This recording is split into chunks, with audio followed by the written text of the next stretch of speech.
people today who, instead of being passionate about what we should be passionate and excited about, our heads are completely into certain things that are not appropriate for a person to get excited about. And we have to find a way to cool ourselves off from getting passionate about those inappropriate things. That is the lesson that we take from the plagues.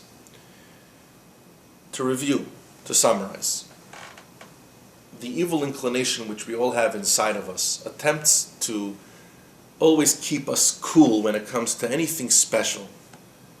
So when something really, really special happens in our lives, we tend to get very excited, and it only lasts for a little bit because the evil inclination says, hey, take it easy. Aren't you Jewish? Aren't you somewhat spiritual? What are you getting excited about? It's not such a big deal when something miraculous happens. God could do anything. Don't you always believe that? So don't get excited about the miracle. Don't get excited about this wondrous event. Don't get excited about your success.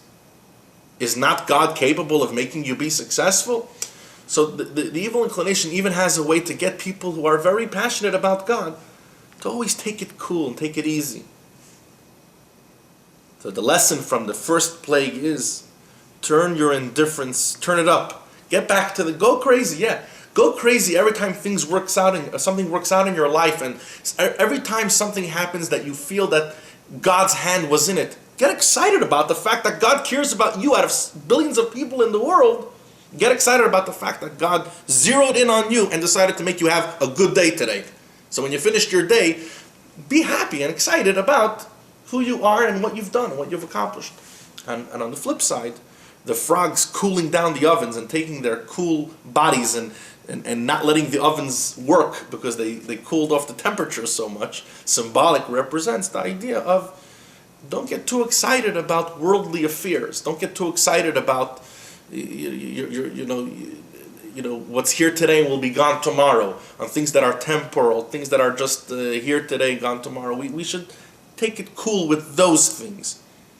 And ultimately, this is relevant today, and as long as we basically get our priorities straight and know what is important, we will be able to, in a healthy way, get excited about the right things and take it easy when it comes to things that are not so important in life. They won't get to us, they won't bring us down, they won't make us be depressed, because when you're excited about sacred things, you always have the opportunity to do more of it to make yourself more happy.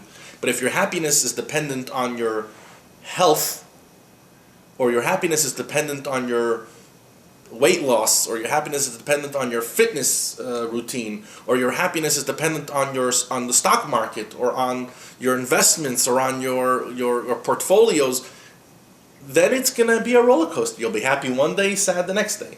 When we prioritize and suddenly get excited about those things that we have control over, which is my spiritual growth pattern, then ultimately I have the opportunity to keep that going all the time and stay on a high. So that's the lesson from this week's parsha and the first two plagues.